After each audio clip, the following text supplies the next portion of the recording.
हम नहीं करते माता पिता की सेवा, इसीलिए खोलने पड़ते वृद्धाश्रम। इंदुप्रभाजी मसा।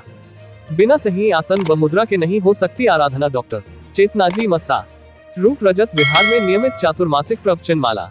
भीलवाड़ा 13 जुलाई। हम अपने बुजुर्ग माता पिता की सही सेवा करें तो वृद्धाश्रम खोलने की जरूरत ही कहाँ है। हम वृद्धावस्था में माता पिता की सेवा नहीं करते, इसलिए वृद्धाश्रम खोलने की जरूरत पड़ती है।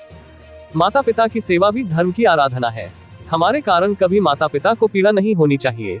ये विचार शहर के चंद्रशेखर आजाद नगर स्थित स्थानक रूप रजत विहार में गुरुवार को मृद्रा मणि महासाध्वी श्री जैनमतेजी मसा की सुशिष्या मृद्रा ज्योति महासाध्वी इंदुप्रभाजी मसा ने नियमित चातुर्मासिक प्रवचनमाला में व्यक्त किए। उन्होंने कहा कि विद्या प्राप्त करनी है तो प्रमाद छोड़ना होगा। प्रमाद छोड़ बिना कभी आध्यात्मिक हो या भौतिक किसी तरह की विद्या की प्राप्ति नहीं हो सकती है। महासाध्वी इंदुप्रभाजी मसा ने जैन रामायण का वर्णन करते हुए बताया कि किस तरह दशामुख और उसके भाइयों को उसकी माता केतकी बताती है कि लंका का राजा इंद्र ने उसके परदादा को मारकर छीन लिया। दशानन अपने भाई कुंभकर्ण व विभीषण के साथ वन में जाकर साधना करता है। वहां दशानन 1000 तरह की विद्याएं सीखता है। धर्मसभा में आगमज्ञ चेतना श्री जी मसा ने जिनशासन की आराधना व साधना करते हुए आसन व मुद्रा किस तरह होनी चाहिए इस बारे में समझाया। उन्होंने कहा कि बिना आसन व मुद्रा के कोई आराधना नहीं हो सकती। बिना आसन के मुद्रा भी फेल हो जाती है। मुद्रा व आसन का करीबी संबंध है। स्तुति करते समय सही मुद्रा के साथ नम्रता भी जरूरी है। साध्वी श्री ने मांगलिक का महत्व बताते हुए कहा कि मांगलिक के प्रत्येक शब्द के श्रवण से अनंत कर्मों की निर्जरा होती है। भाव के साथ मांगलिक श्रवण करने से रोग समाप्त हो जाते हैं और दुख भी मिट जाते हैं। शिक्षा का स्तर बढ़ा है लेकिन संस्कार घट रहे हैं। साध्वी दर्शन प्रभाजी। धर्मसभा में मधुर व्याख्यानी डॉक्टर दर्शन प्रभाजी मसा ने कहा कि हम माली की बजाय मालिक बनने में अधिक विश्वास रखते हैं, यानी कोई आकर हमारी देखभाल करेगा, जबकि हमारी प्राथमिकता माली बनने की होनी चाहिए। माली बने तो खुद देखभाल कर पाएंगे और हमारा घर सुंदर बन जाएगा। उन्होंने कहा कि वर्तमान में शिक्षा का स्तर बढ़ा है लेकिन संस्कार घट रहे हैं। शिक्षा के साथ संस्कार हो तो अधिक फलीभूत होगी। साध्वी श्री ने कहा कि हमारे पारिवारिक संस्कार समाप्त होते जा रहे हैं। घर के सदस्यों में आपस में बातचीत बहुत कम होती है और सभी अपने अपने कमरों में मोबाइल पर खोए रहते हैं।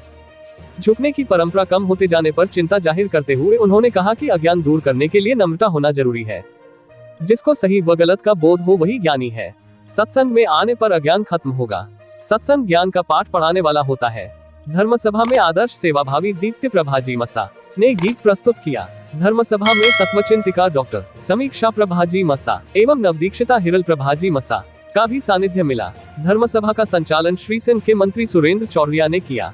चातुर्मासिक नियमित प्रवचन प्रतिदिन सुबह 8:45 बजे से 10 बजे तक हो रहे हैं।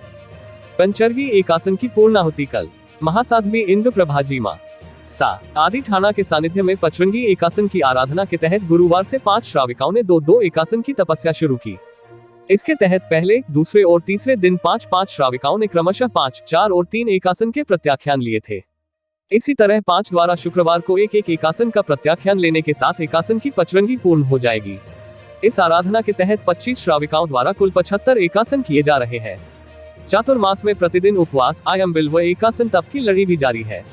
श्री अरिहंत विकास समिति के अध्यक्ष राजेंद्र शुक्लेचा के अनुसार चातुर्मास के तहत प्रतिदिन सूर्योदय के समय प्रार्थना का आयोजन हो रहा है। प्रतिदिन दोपहर 2 से 3 बजे तक नवकार महामंत्र जाप एवं दोपहर 3 से 4 बजे तक साध्वी वृंद के सानिध्य में धार्मिक चर्चा हो रही है।